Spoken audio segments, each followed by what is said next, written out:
wujud satu isu sama ada Barisan Nasional patut bekerja sama dengan PN. Maksudnya instead dia orang lawan 3 penjuru, yang mana undi Melayu ni dia akan pecah kan. Pecah tu maksudnya PH Pakatan Harapan punya DAP dia dah dapat dah undi semua orang Cina.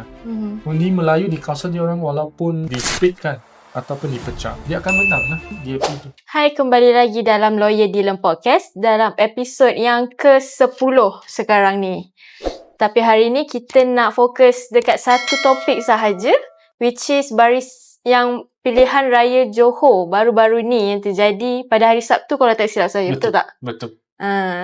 Jadi pilihan raya Johor ni memang telah pun habislah sekarang. Dan saya rasa orang awam pun dah tahu sudah keputusannya, iaitu Barisan Nasional menang besar kali ini, 48 kerusi daripada 56 kerusi yang dipertandingkan, dan seterusnya Pakatan Harapan diorang menang 8 kerusi lah daripada 56 kerusi yang dipertandingkan lah. Jadi hari ini sebenarnya kita nak lihat balik lah mungkin kepada beberapa insiden yang berlaku supaya boleh dijadikan rujukan pada masa depan, dan juga faktor-faktor kenapa sesetengah coalition ni atau perikatan diorang menang dan kenapa Pakatan Harapan dia kalah kali ini lah. Ada banyak faktor tu. Tanpa lengah masa ni, saya nak terus kepada yang isu pertama ni. Sebenarnya salah satu kempen ataupun taktik yang digunakan Pakatan Harapan adalah berkaitan dengan isu pembebasan Datuk Seri Najib. So isu ni sebenarnya timbul apabila anak kepada Datuk Seri Najib, Datuk Seri Sarifuddin, dia datang ke Johor. Ketika dalam tempoh kempen tu, dia telah mengatakan lah bahawa kalau Barisan Nasional menang tu, ianya adalah untuk membebaskan Datuk Seri Najib. But of course, isu ni mungkin dia menerima penerimaan yang baik lah dalam kalangan orang Melayu, tapi di kalangan orang Cina ni mungkin dia akan menjejaskan undi-undi kepada parti-parti Cina, contohnya MCA dan sebagainya lah. Tapi apa yang menarik adalah isu pembebasan Datuk Seri Najib ni sebenarnya telah pun digunakan pakai oleh Pakatan Harapan sebagai satu serangan manifesto terhadap Barisan Nasional. Dan kita lihat wujudnya penggantungan bendera bebas Datuk Seri Najib ni di sebelah banner salah seorang calon Barisan Nasional di bawah MCA, iaitu di area Yongping ni, di mana yang didapati ada 3 orang budak Cina ni, dia membuat banner bebaskan Datuk Seri Najib. Maksudnya satu undi kepada Barisan Nasional bersamaan dengan pembebasan Datuk Seri Najib sekiranya Barisan Nasional menang. Dan yang individu ni sebenarnya ahli politik juga lah, yang muda lah. Salah seorang tu kalau tak silap tu daripada Perak, dia adalah pegawai khas kepada Timbalan Pendidikan Malaysia tu, Wong Kar-Wai, iaitu MP di area Taiping. Dan salah seorang lagi tu rasanya Perak juga, MP kepada pembantu khas kepada, kalau tak silap, salah seorang pemimpin Perak jugalah. Dan tindakan ini sebenarnya kalau kita lihat kepada aspek undang-undang, sememangnya telah pun menyalahi kesalahan di bawah Seksyen 4 Capital A di bawah Akta Kesalahan Pilihan Raya 1954. Sebab kenapa?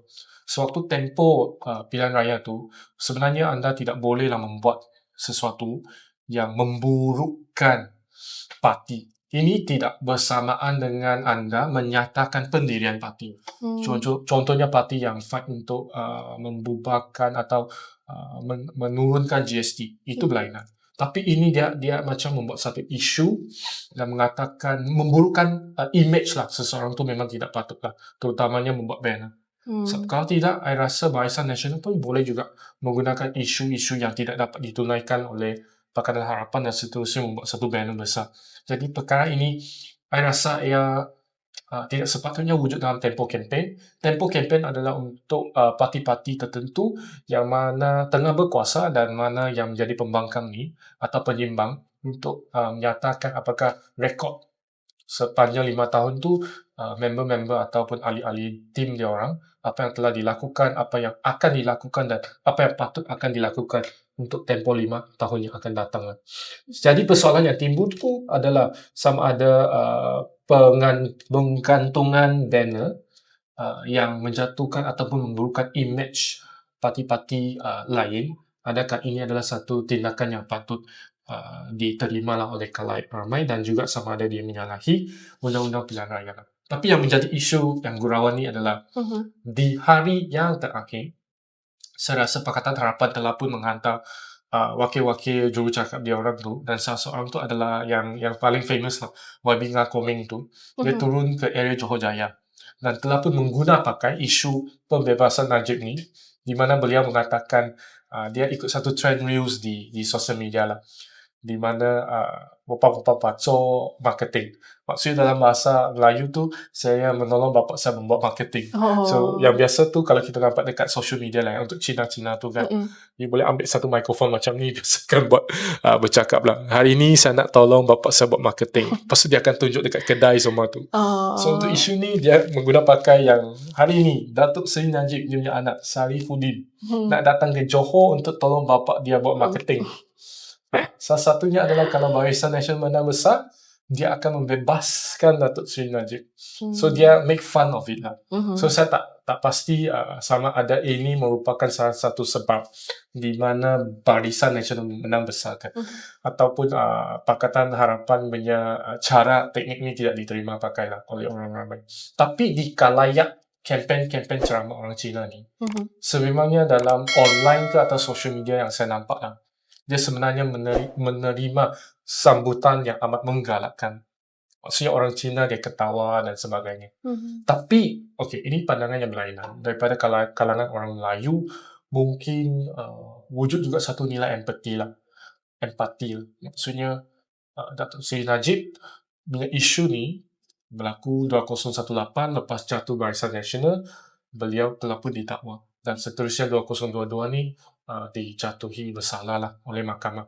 Dan beliau sekarang telah pun serving lah, ataupun menjalani tempoh pemenjaraan beliau di penjara lah, Kajang.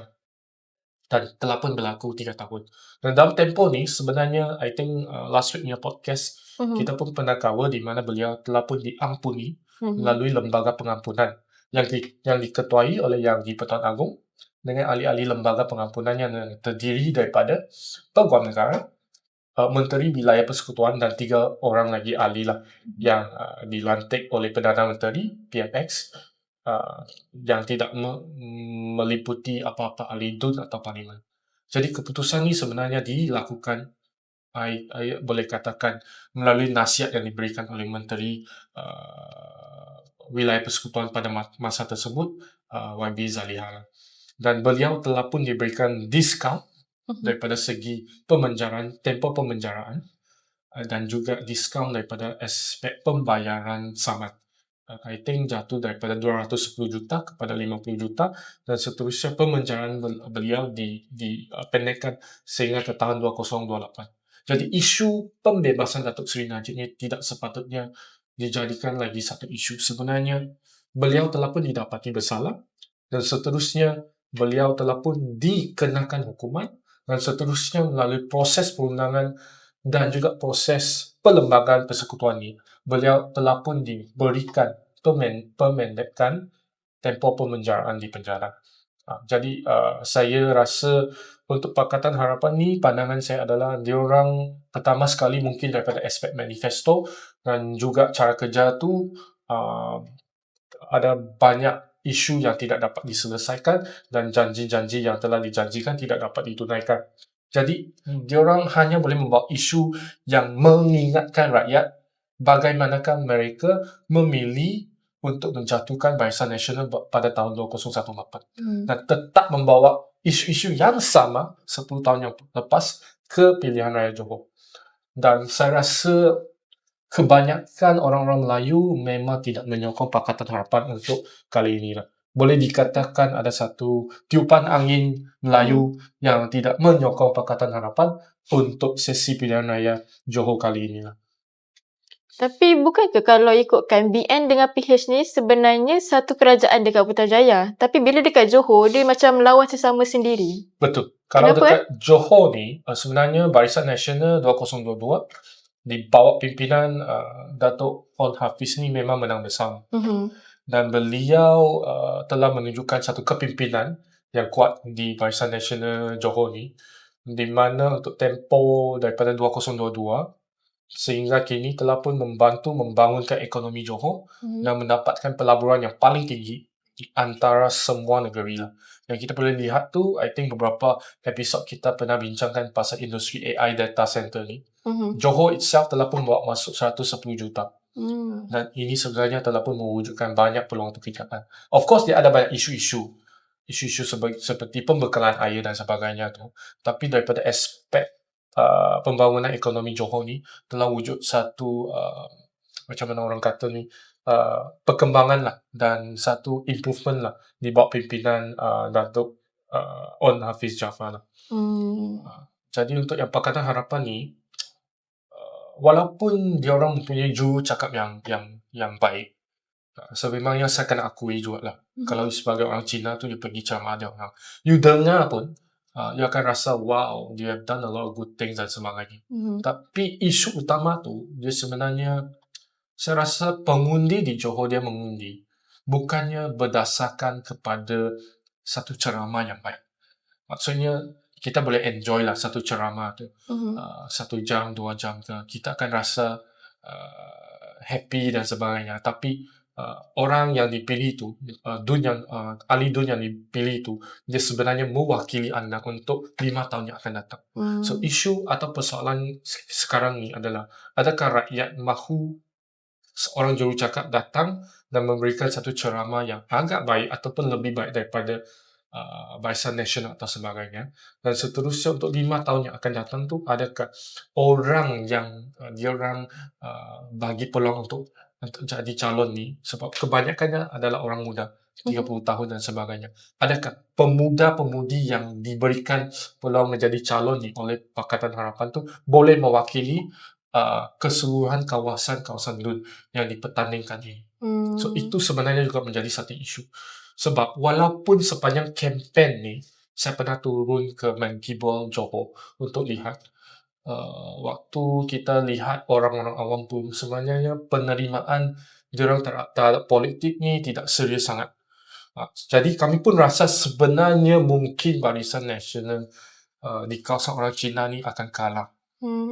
Tapi apabila keputusan keluar, walaupun MCA Barisan Nasional dia menang 8 kerusi daripada 15 kerusi yang dipertandingkan tu, maksudnya ada 6 kerusi tu dia kalah lah juga kepada Pakatan Harapan. Itu undi nombor yang kalah tu sebenarnya tak tinggi, dia kalah 3,000. Manakala undi yang dia dapat tu mungkin 17,000 tau, daripada berbanding pihak lawan di Mengkibor tu 20,000. Maksudnya sebenarnya dia kalah 3,000 je. Dia punya peratusan menang kalah tu tak tinggi pun. Maksudnya penerimaan orang Cina terhadap masyarakat Cina terhadap Barisan Nasional sebenarnya telah pun kembali, walaupun tak sebanyak pada tahun 2022 berbanding dengan sekarang 2026. Dan juga seperti isu-isu lain di mana PN mengatakan di kawasan yang tidak dipertandingkan tu, tolong undi calon Melayu. Dan ini telah pun translate into the real voting lah. Saya rasa sebahagian undi daripada Barisan Nasional tu datang juga daripada PN lah, di mana kawasan-kawasan yang tidak ada calon yang dicalonkan oleh Perikatan Nasional. Saya akan masuk juga beberapa isu nanti seperti isu bersama dan sebagainya tu. Tapi isu yang kedua ni adalah isu Rosmah. Datin Sri Rosmah ni, yang mana beliau tu kalah dekat mahkamah lah mengenai pembelian dia punya barang kemas ni. So dia pasal 2018 lah sehingga sekarang ni. You tahu lah Datin Sri Rosmah ni dia suka membeli barangan kemas kan. Dia pernah order lah satu barangan kemas ni daripada ini orang Arab ni. Jadi orang Arab ni dia tahulah style Datin Sri Rosmah ni, dia bagilah barang-barang kemas ni dihantar secara eksklusif ke rumah beliau, dan seterusnya beliau tidak mengembalikan barang-barang kemas ni sebelum beliau membeli. Tapi apa yang berlaku 2018 lepas BN kalah, kebanyakan barang-barang kemas ni telah pun di-confiscate, dirampas oleh pihak custom. Jadi wujudlah isu sama ada Datin Sri Rosmani dia telah pun membeli barang-barang kemas ni ataupun barang-barang kemas yang dirampas oleh pihak kerajaan pada masa tersebut merupakan barang-barang kemas penjual tersebut. Tapi apa yang berlaku kemudian adalah penjual ni mengatakan barang-barang kemas ni saya telah pun hantar ke rumah anda.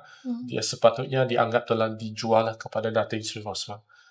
Jadi you boleh lihat sebenarnya dia beli banyak barang kemas ni. Apa yang saya nak sampaikan adalah Datin Sri Rosmani kan, dia sekali lagi telah dijadikan satu bahan jenaka lah oleh pihak lawan tu. Dalam bahasa Cina tu Pakatan Harapan mengatakan bahawa anda lihatlah Datin Sri Rosmani, berapa banyak barang kemas yang dia ada. 1,000 lebih dia cakap. Kepala, leher satu, tangan kiri kanan satu, dia punya pinggan satu. So dia tanyalah, aunty, you rasa you boleh pakai begitu banyak ke? You punya leher pun nanti jadi hunchback. So dia setiap kali pilihan raya ni, Najib dengan Datin Sri Rosmani, dia akan sering dijadikan bahan jenaka sewaktu pilihan raya.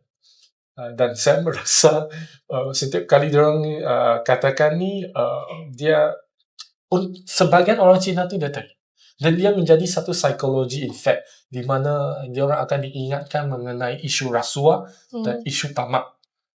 Dan kenapa diorang masyarakat Cina tidak mahu mengundi Barisan Nasional ataupun MCA disebabkan kedua-duanya. Tapi sekarang yang isu terkini mengenai Datin Sri Rosmani adalah beliau memang didapati bersalah lah, daripada segi mahkamah sivil, dan beliau kena membayar 67.5 juta atas barang-barang kemas ni. Itu adalah jumlah lah. Jadi saya rasa keluarga Datuk Seri Najib ni memang kaya lah. Okay, seterusnya, pilihan raya Johor ni 48 kerusi dimenangi oleh Barisan Nasional daripada 56, Pakatan Harapan 8 kerusi kan. Kita lihat banyak orang mengatakan contoh Tony Puak. Tony Puak adalah bekas salah seorang MP daripada DAP lah, mengatakan bahawa kekalahan Pakatan Harapan di Johor ni sebenarnya berpunca daripada penarikan undi oleh Parti Bersama, Parti Kanci ni, yang diasaskan, yang diambil alih oleh Nik Azmi dengan Rafizi Ramli. Pada pandangan saya lah, kalau saya melihat balik keputusan pilihan raya ni kan, saya tak rasa Parti Bersama ni dia merosakkan undi Pakatan Harapan. Sebab secara keseluruhannya, Pakatan Harapan sememangnya menang hanya 8 kerusi daripada 56 kerusi. Jadi nak cakap rampas tu, Parti Kanci ni diwujudkan ataupun dia diambil alih 2 bulan yang lepas saja. Maksudnya untuk dia bersedia untuk mengambil satu langkah keluar menjadi calon pun. Takkanlah dalam 2 bulan ni dia boleh memberikan impact yang begitu besar. Saya bagi contoh. Saya rasa ada beberapa ni yang saya cek. Yang pertama adalah Perling Johor. Kalau kita lihatlah Perling ni. Kita jangan cakap Perling, Skudai. Skudai, Pakatan Harapan memang menang besar. 39,000 banyak undi berbanding dengan BN 24,000. Jadi bersama ada 2,471 undi di Skudai. Kalau kita ingat Skudai ni, sebelum ni kita pernah bincang pasal YB Marina. Betul. So YB Marina dicalonkan oleh diminta lah untuk bertanding di Tiram. Dan beliau tidak mahu, beliau rasa tetap mahu di Skudai lah. Dan disebabkan itu beliau mengatakan beliau akan besar daripada politik. Jadi isu bersama di Skudai ni, tarik 500,000 undi ni tidak menjatuhkan kerusi Skudai bagi pihak Pakatan Harapan. Tapi di Perling ni, itu yang saya nak katakan. Perling dicalonkan Barisan Nasional melalui wakil daripada MIC. Dan MIC menang di Perling ni 33,000 berbanding dengan Pakatan Harapan yang mendapat undi 31,857. Dan ada calon bersama di area ini yang mendapat 3,000 undi. Maksudnya kalau bersama tidak bertanding di Perling, Pakatan Harapan boleh menang di Perling. Jadi Pakatan Harapan sebenarnya kalah 1,005 undi dan bersama telah mengambil 3,000 undi. Tapi ada satu perbincangan yang berlainan, aspek yang berlainan, iaitu bersama kata you kena adil jugalah kepada kita. Tak boleh katakan kita menarik undi anda. Sebab kenapa? Pada tahun 202, wujudnya undi 18. Undi 18 maksudnya automatically orang yang telah berusia 18 tahun, dia akan automatik menjadi pengundi. Maksudnya 2022 sehingga 2028 ada lagi 4 ke 5 tahun ni. Orang yang berusia 13 tahun, kemudiannya di 2026 ni, dia akan berusia 18 tahun dan orang ni layak untuk mengundi. Jadi tak boleh katakan bersama merampas undi. Boleh dikatakan wujudnya fence-sitter, orang tengah pagar ni, yang tak tahu pun pada last minute ni dia nak undi BN atau Pakatan Harapan. Sama ada dia nak memberikan undi tu kepada Pakatan ke ataupun BN. Dan mungkin dia orang tertarik untuk kali pertama mengundi ni dengan manifesto dan visi bersama ni dan memilih untuk mengundi parti bersama lah. So saya tak rasa parti bersama dia merosakkan undi PH. Sebab kenapa? Kalau nak cakap rosak tu setulang dekat Johor. Ini adalah calon PH menang punya tempat 17,560 dan calon Barisan Nasional kalah nipis sahaja 600 undi. Dia dapat 16,937 undi untuk Barisan Nasional. Dan calon bersama telah pun mengaut undi sebanyak 1,300. Maksudnya kalau bersama tak ada mengikut logik ni, then BN akan menang lah untuk kawasan dekat setulang ni. Betul. Dan kita lihat juga untuk Johor Jaya, Barisan Nasional diwakili oleh MCA lah, calon Chan San San, menang 35,971 undi. Dan Pakatan Harapan kalah 7,000 undi. 7,000 undi. Okey? Diwakili oleh seorang perempuan yang agak muda juga lah. Tapi untuk Johor Jaya ni juga ada calon bersama. Dan calon bersama ni dapat 2,000 undi. Jadi kalau saya campurkan undi calon bersama dengan calon PH, undi keseluruhan lah untuk ni adalah 30,000 saja. Tapi Barisan Nasional tetap mendapat 35,971 undi. Jadi saya tak rasa undi calon-calon bersama ni yang diletak di PRN Johor ni dia merosakkan ataupun merampas undi Pakatan Harapan.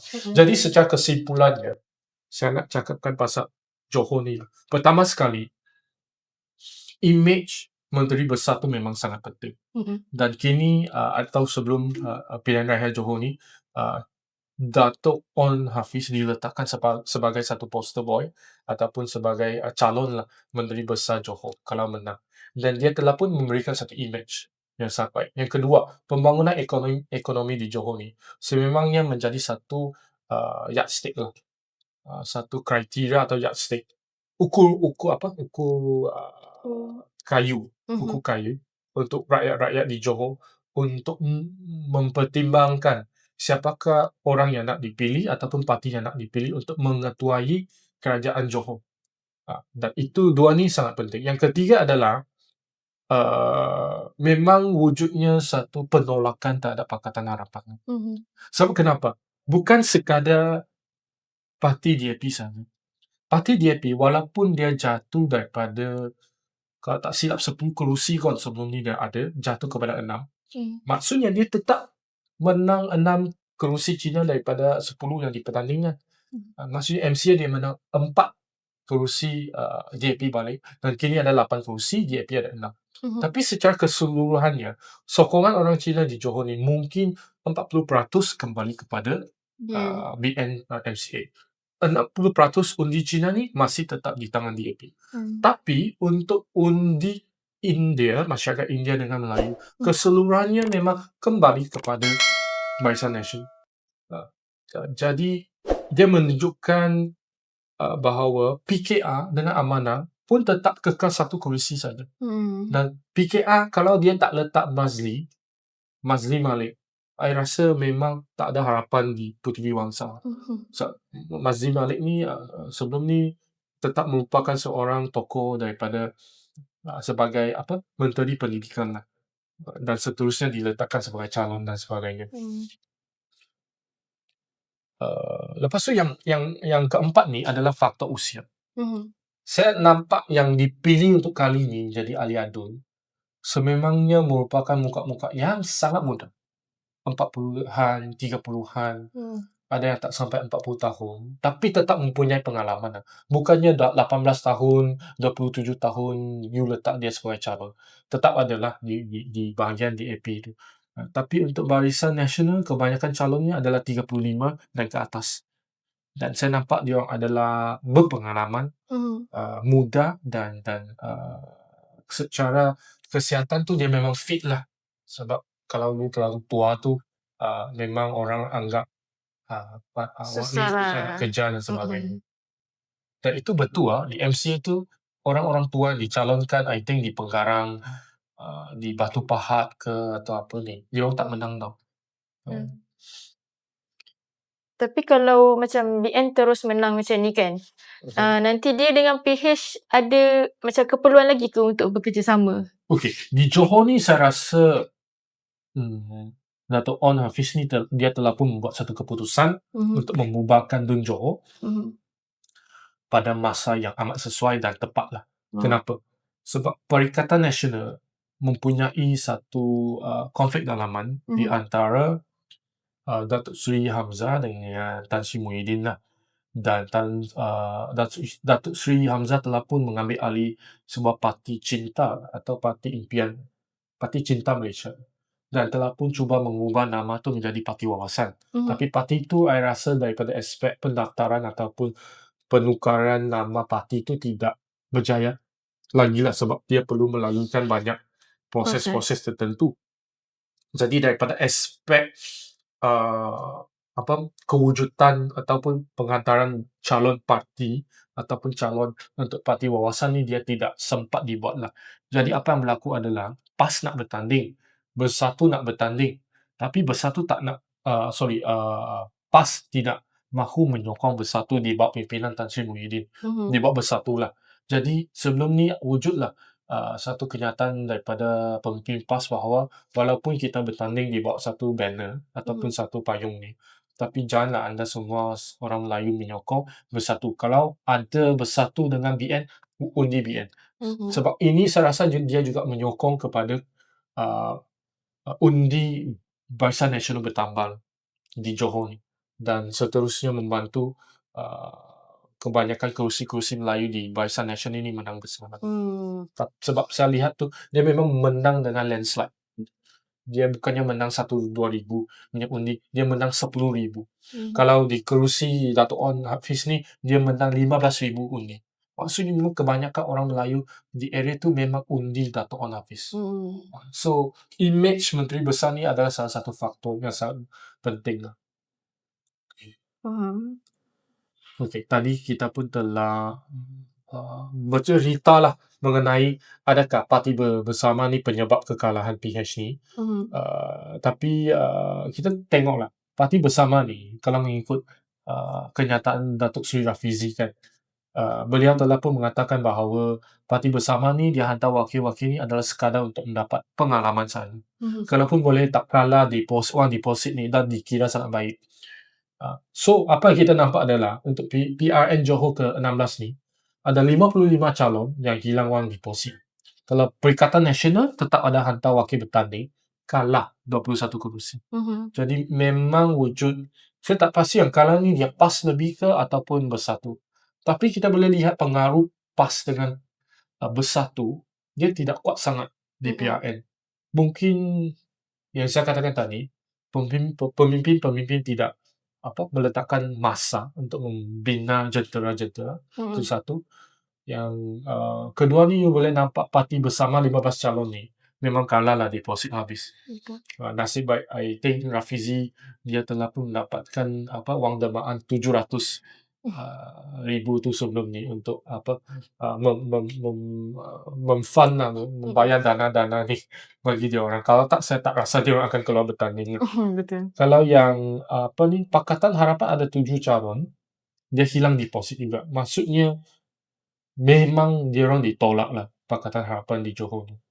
Dan ini akan memberikan pengaruh yang besar untuk nanti pilihan raya parlimen nanti di Johor. Sebab Johor ni dulu, walaupun 2008 ni berlaku pertukaran arus pengundi, di mana Datuk Seri Anwar dia tawan 5 negeri di utara lah. Di Johor ni dia kalah 1 kerusi parlimen saja. Maksudnya Johor tetap dia sangat kuat BN di Johor ni. Lepas tu Parti Muda 4 kerusi pun tetap kalah habis. Parti orang asli dengan PSN ni tak payah tengoklah dekat Johor, memang kalah besar. Okey, seterusnya, satu statistik yang sangat baik. 2022 ni, sebelum tu Pakatan Harapan dia ada 367,000 orang menyokong. Barisan Nasional lebih kurang 600,000. Tapi untuk kali ini, daripada jumlah pengundi 1.8 juta, Barisan Nasional dapat 1.1 juta orang pengundi. Maksudnya Cina, Melayu, India. Ini adalah lebih kurang 50 lebih ke 60% pengundi-mengundi BN. Dan Pakatan Harapan hanya ada 600,000 lah. So, in terms of the number, BN ada 2/3 of the total vote lah. Ini kita panggil undi popular. Pakatan Harapan hanya ada 1/3 undi lah. Jadi nak kata mana-mana parti sabotage tu, saya rasa tak ada lah. Ini memang adalah kehendak dan niat pengundi untuk mengubah ataupun mengekalkan kerajaan Barisan Nasional di Johor. Okey, seterusnya, Negeri Sembilan ni sebenarnya akan berlangsung akhir bulan ni tau. Minggu ni saja dah ada pencalonan. Saya rasa kita juga tidak boleh menganggap kemenangan Barisan Nasional di Johor ni akan membawa arus pertukaran kerajaan Negeri Sembilan begitu saja. Kerajaan Negeri Sembilan memang kuat di bawah pimpinan Pakatan Harapan, terutamanya Datuk Seri Aminuddin daripada Pakatan Harapan ataupun PKR. Tapi persoalan adalah siapakah yang akan diletakkan sebagai calon poster boy di Negeri Sembilan. Pada pandangan saya, Barisan Nasional tak ada pilihan. Dia kena letakkan calon future Prime Minister kita lah, iaitu Khairy Jamaluddin sebagai calon Menteri Besar di Negeri Sembilan. He is the most progressive one. Sebab kalau Khairy Jamaluddin diletakkan sebagai calon DUN di Negeri Sembilan, kali ini mungkin dekat Rembau mungkin Tok Mat, dia bagilah Khairy untuk tanding sana. Dia akan membawa satu impact yang sangat besar lah, terutamanya kepada pengundi-pengundi Melayu di Negeri Sembilan. Yang kedua tu, wujud satu isu sama ada Barisan Nasional patut bekerja sama dengan PN.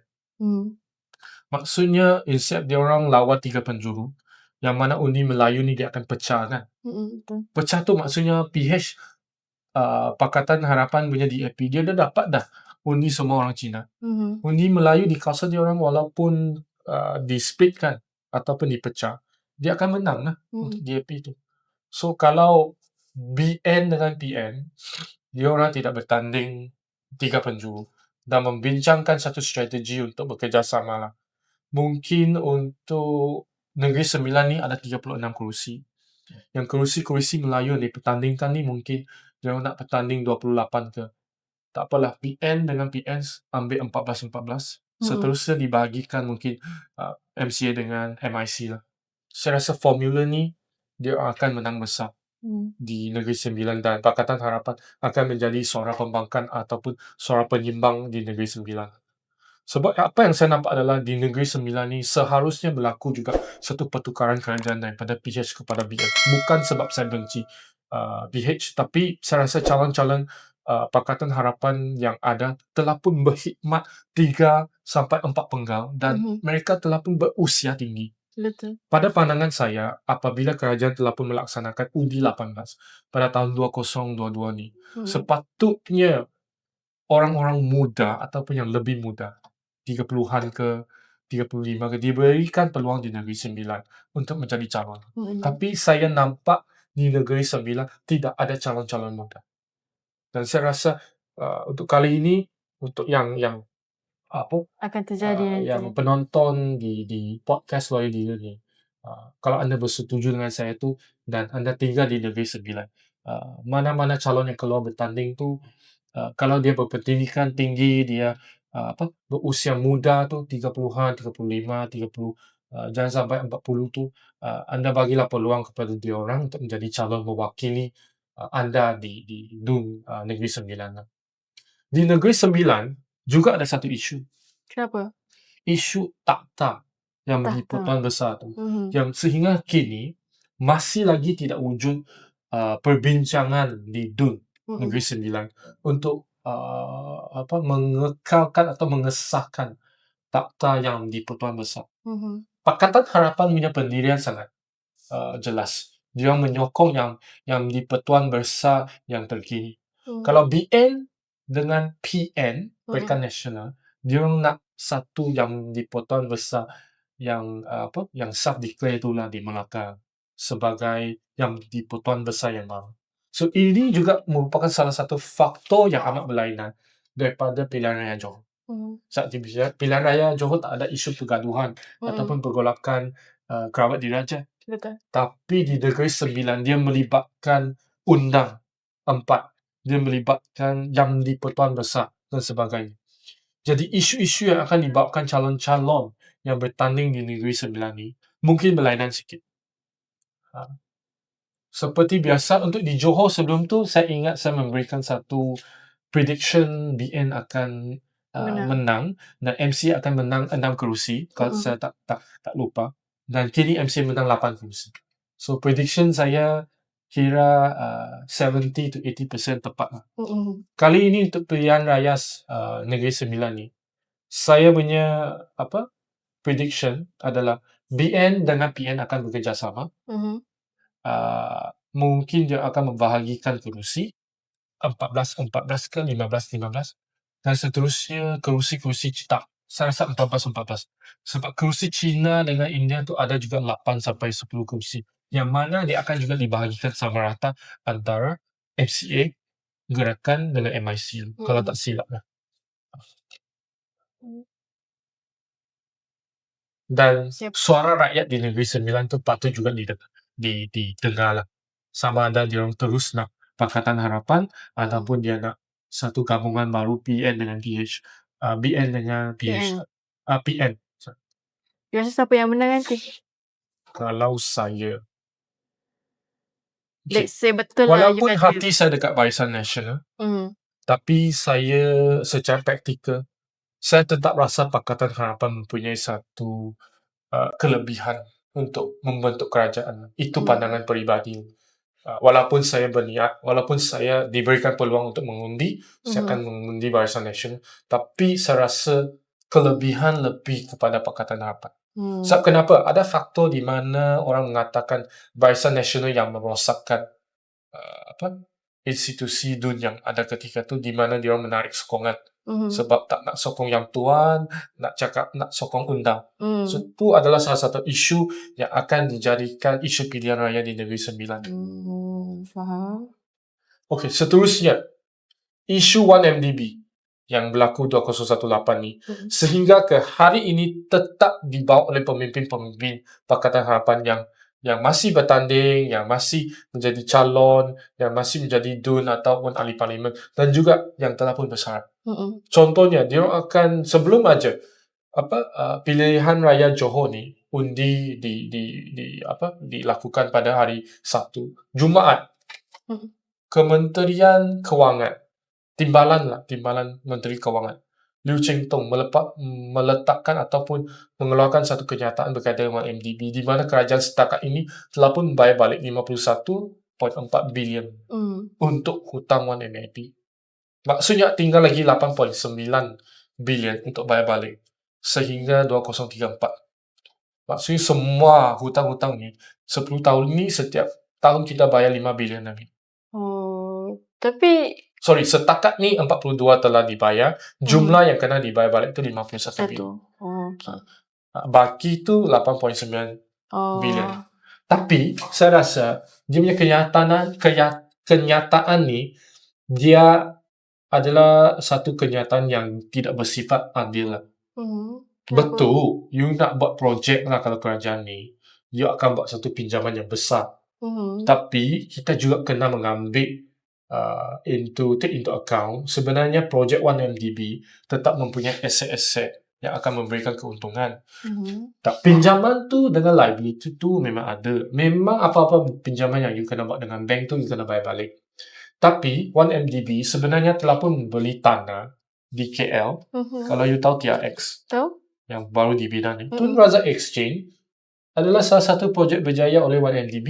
Oh. Tanah dulu dibeli sebelum 2013 kot. Dia punya tanah tu dibeli 300 juta. Kemudian tanah tu, tapi of course lah, mungkin dia beli dengan harga murah lah pada masa tersebut sebab tanah tu kalau tak silap adalah tanah milikan ketenteraan, military base. Of course kerajaan dia jual lah kepada entiti swasta semua ni. Tapi dia beli dengan 300 juta. 302 lah. Lepas tu tanah ni kan dia dipecahkan kepada 5 plot. Okay. Tanah ni 5 plot kemudiannya telah pun dijual menjadi 1.3 bilion. Maksudnya daripada segi penjualan tanah tu sebenarnya 1MDB telah pun untung kalau tak silap 1 bilion. Dan sekarang you boleh tengok TRX ada. Betul. TRX telah pun menjemput bank-bank Maybank ke atau Affinbank ke semua untuk buka HQ ke atau dan sebagainya. Seterusnya shopping mall TRX ada. Takkanlah you nak cakap daripada segi long term ni TRX ni tak buat keuntungan. Dia punya sewa kedai tu, I rasa untuk jemput jenama-jenama LV, Gucci semua ni, untuk bayar sewa setiap bulan, I rasa 30 sampai 50 ribu tu tak akan kurang. Dia sama macam KLCC. So, hutang memang ada, tapi yang saya nak katakan adalah untuk orang yang menyebarkan kenyataan macam ni kan, tidak ada sebab you tak menyebarkan keuntungan projek 1MDB juga. Sebab, saya faham orang awam, dia amat marah dengan isu 1MDB disebabkan berlaku isu rasuah ataupun isu corruption dan sebagainya. Tapi, wang yang diambil tu, sebenarnya yang dicuri lah. Saya terus kena perkataan orang ramai nak dengar tu. Sebenarnya, kalau tak silap 20 bilion yang kemudiannya telah pun diambil balik ataupun confiscate balik lah daripada Amerika dan sebagainya. Jadi untuk Datuk Seri Najib ni 700 juta yang dikatakan masuk akaun dia dulu tu sebenarnya telah pun dikembalikan Datuk Seri Najib, tapi tetap dikatakan bersalah lah. Lepas tu 300 juta yang dibayar kepada Riza Aziz tu, semua hartanah, lukisan dan sebagainya telah pun diambil balik juga. Of course tetap berlaku ketirisan lah.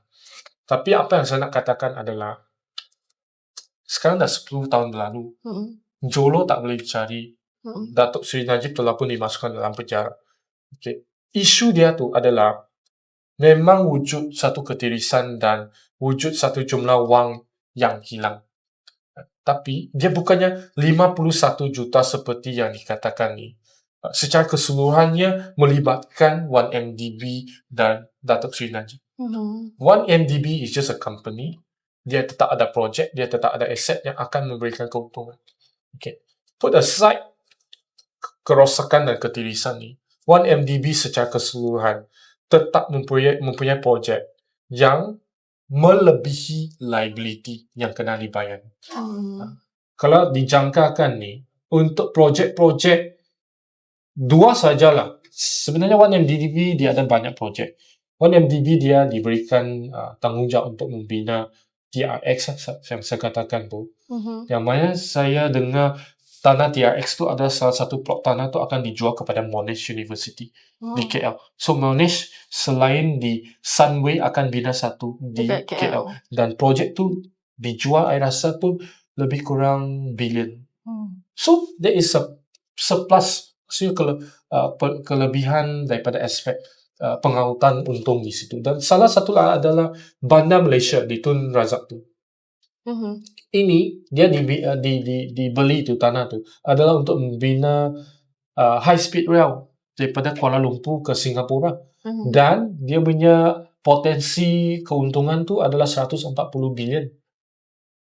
Tapi of course lah, projek-projek ni kemudiannya telah pun I think berhenti ke sebab tak cukup dana dan sebagainya. Tapi apa yang saya nak katakan adalah kita kena pisahkan isu Datuk Seri Najib dan juga Jolo dengan isu liability dan asset 1MDB. Itu pandangan saya. Yang duit yang telah diambil tu mungkin contohlah 2 bilion. Itu adalah 2 bilion yang hilang. Tapi isu asset dan liability itu adalah satu isu yang lain. So tak bolehlah setiap kali pilihan raya bawa isu ni yang mana dia punya fakta dan auta tu yang dibawa tu adalah salah. Okey, seterusnya isu Syed Saddiq. Hari ini saja, tadi pagi saya cek, akhirnya di peringkat Mahkamah Persekutuan ni, Syed Saddiq telah pun dibebaskan. Dia punya keputusan di Mahkamah Rayuan diterima pakai. Maksudnya tak di overrule lah. Beliau telah pun didapati tidak bersalah 2-1. Maksudnya ada satu hakim Mahkamah Persekutuan tidak bersetuju dan 2 lagi bersetuju dan memutuskan bahawa beliau patut dibebaskan. Okay. Yang minoriti itu adalah Presiden Mahkamah Rayuan. Of course keputusan secara bertulis, penghakiman bertulis ni belum lagi dikeluarkan. Jadi saya rasa banyak pihak juga amat gembira dengan keputusan dia. Sebab kalaulah dia didapati bersalah ni dan kena masuk ke penjara dan disebat, sebab ni hukuman tu termasuk sebat, saya rasa dia akan membawa kepada satu arus ombak undi, pertukaran undi lah di kalangan orang-orang muda. Maksudnya parti muda akan mendapat satu kelebihan di mana dia punya bekas presiden ni dimasukkan penjara. Jadi tanya kepada penyokong-penyokong Syed Saddiq ni, saya rasa sekarang Syed Saddiq dia boleh full force lah untuk keluar membina parti muda lah. Dan saya rasa untuk parlimen akan datang ni, parti muda ni akan menjadi satu kuasa yang tidak patut dipandang rendah juga. Tapi sekarang ramai juga kan orang kata pasal Syed Saddiq ni lebih baik dia fokus jadi brand ambassador ke instead of jadi ahli politik. Tak pastilah dia. Mungkin dia punya style tu adalah untuk buat iklan dan sebagainya. Tapi dia dapat duit tau daripada buat kerja-kerja macam ni. Dia bukannya free tau. Betul. Dan duit yang dia dapat tu, dia sebenarnya salurkan balik kepada dia punya pusat khidmat dan sebagainya. Satu, dia boleh beli laptop, kira dia tak guna untuk diri dia lah. Tak sangat lah saya rasa. Sebab dia dah jadi 2 terma punya ahli parlimen. Untuk pension tak ada. Untuk pension dia tinggi tau. Untuk pension sebagai ahli parlimen, sebagai menteri. Berapa? Saya rasa kalau dia bersara 55 tahun nanti, besaran dia tu sebulan dia mungkin boleh dapat 20,000 macam tu. Ikutlah dia punya gaji takhir yang dibayar. So dia sekarang kerja tak kerja pun sampai nanti umur 50 lebih, dia tetap ada satu gaji pension tau. Faham. Okay, seterusnya isu pasal Taufan Bavi ni. Dia simple sajalah. Sebenarnya di Laut Asia ni, bukan Laut Cina Selatan. Laut Cina Selatan tu Sabah, Sarawak dan KL. Tapi yang sebelahan di Filipina. Filipina di atas kita. Yang bawah adalah Indonesia kan. So dekat Laut Asia ni, dia wujud satu Typhoon Bavi ni. Dia sekarang tengah naik lah. Dia ada lalu sikit dekat Filipina. Dan of course lah dia menyebabkan banyak kerosakan rumah dan sebagainya. Seterusnya daripada Filipina dia naik ke China. So China sekarang ada area yang di affected by typhoon lah.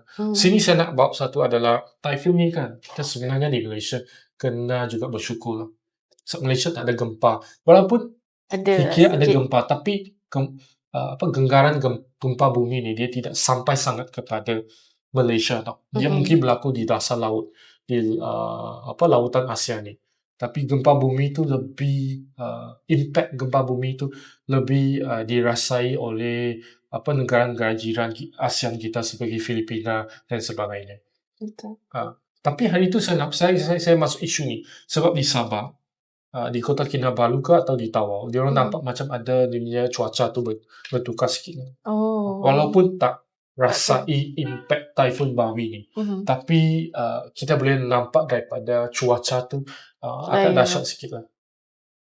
Okey, TAUMT. Ini yang saya nak katakan. Masa pilihan raya ni, I rasa isu TAUMT ni juga merupakan salah satu faktor kenapa ada sebahagian orang Cina tak nak mengundi Pakatan Harapan. Sebab Datuk Seri Najib tahun lepas, dia datang TAUMT, dia sendiri atas pentas mengatakan akan memberikan pengecualian cukai untuk 10 tahun. Tapi masa pilihan raya tu, tiba-tiba pengecualian TAUMT punya cukai ni, dia bagi 3 tahun saja. So deep down dalam dia punya hati tu, dia sebenarnya tak nak bagilah. Lepas tu dia menjadi satu isu di mana calon-calon Cina, dia cakaplah kenapa you janji 10 tahun, sekarang you bagi 3 tahun. Dan lebih lagi, 3 tahun tu you buat pengecualian untuk dermaan wang saja. Dan fee yuran pendapatan sewa dengan pendapatan faedah tetap dikenakan cukai. Maksudnya setiap tahun tu TAUMT kena bayar 20 juta tau. Secara keseluruhannya. Kalau atas dasar 24% punya cukai. Tu banyak tau. Tapi kemudiannya keesokan hari, I rasa diumumkan oleh jurucakap lah PMX ni, Fahmi Fadzli. TAUMT punya pelepasan cukai tu akan dilanjutkan dan diberikan 10 tahun. Kenapa tiba-tiba je dia tukar? Dia sebenarnya tak nak bagilah. Internally saya dengar daripada orang-orang di dalam TAUMT lah. Sebab cukai pelepasan TAUMT ni sebenarnya telah pun luput tahun lepas Disember. Jadi memang banyak surat telah pun ditulis dan sampai ke meja PMX. So I think tahun lepas bulan 2 ke bulan 4 dia ada datang cakap saya nak bagi 10 tahun. Institusi pendidikan memang tak patut dicukai. Tapi sampai Disember pun dah luput. Orang hantar surat sebenarnya surat dah telah dihantar bulan Ogos tahun lepas untuk dapat pengecualian sebelum cukai itu dia luput tau. Tapi sampai meja dia tak peduli, sampai pilihan raya I think bulan 18 Jun baru dia keluarkan surat 3 tahun. Of course orang marah lah semua. Lepas tu orang marah, dia takut, dia terus tukar bagi 10 fikiran tahun. balik. Ini adalah salah satu yang saya rasa dekat pilihan raya ni. Pemimpin-pemimpin dia kena mengotai janji. Betul. You tahu impact dia apabila orang dia mengeluarkan suara dan membantah, baru you pergi buat. Ibaratkan orang dah tak suka, baru you memberikan. You sepatutnya bagi benar tu semasa orang tidak bersuara tau. Dan isi hati orang tu dia akan lebih terima. Dan saya rasa kekalahan PKR dan Amanah, PKR tanding 20 kerusi, Amanah 19 kerusi, sampai kalah tinggal 1 kerusi. Ini adalah isu dia lah. Bukan saja isu orang Cina tak terima PKR dengan Amanah di Johor, tapi isu kepercayaan manifesto ataupun janji yang diberikan. Kalau you dah janji 10 tahun tu, you bagi sajalah. Okay, seterusnya saya rasa beberapa isu ni yang terakhir ni adalah isu kenaikan tarif. Ini berkaitan dengan cukai. So untuk mana-mana individu yang tinggal di rumah residential mulai 1 Julai 2025 pun akan dikenakan service tax. Cukai perkhidmatan. Jadi dia average lebih kurang RM200 Malaysia punya bil ke atas, anda akan kena membayar 8%. Maksudnya RM16 yang ekstra tambahan. Sebab tu saya kata kerajaan cakap dia telah pun mengutip duit berapa bilion. Tapi pada masa yang sama dia ada banyak cukai tersirat yang dikenakan kepada rakyat, yang mana rakyat dia mau tak mau dia terpaksa bayar. Ini adalah cukai secara paksaan tau. Dia bukannya cukai perkhidmatan. You pergi buat beli makanan tu, you mau makan baru you kena bayar dan sebagainya. Ataupun you pergi kedai mengurut, itu perkhidmatan yang you pilih. You ada hak untuk pilih nak perkhidmatan ni atau tidak, baru dikenakan cukai perkhidmatan. Tapi ini adalah cukai paksaan. Dia bukannya cukai perkhidmatan. You ingat orang beli rumah ni memang tak guna elektrik ke? Lepas tu you pergi kenakan cukai SST. So, isu cukai perkhidmatan 8% ke atas kadar elektrik ni saya rasa memang patut dikecualikan untuk residential. Kalau you nak kenakan untuk commercial, tak apalah you kenakan. Tapi itu tetap menjadi satu beban kepada peniaga. Sebab memang orang kena buka aircon. Kita tahu kalau you punya office ni ada aircon tu memang dia akan Tinggi lah bil. tinggi punya bil lah. So saya harap kepada mana-mana yang tengok pasal isu ni satu hari nanti anda berpeluang menjadi pemimpin ke atau anda kenal mana-mana pemimpin, tolonglah sampaikan isu ni kepada pemimpin-pemimpin tersebut supaya dapatlah isu kadar tarif elektrik ni diambil kira lah dalam pembuatan polisi dan sebagainya. Ingat RM200 tu you kena bayar RM16 ekstra tau. RM199.99 anda tetap tidak dikenakan SST. Tapi kalau jumlah ni dia jadi RM200, anda akan terpaksa tanggung RM16 Malaysia ekstra lah dalam bil elektrik anda. Setahun boleh jadi RM200 lebih ekstra.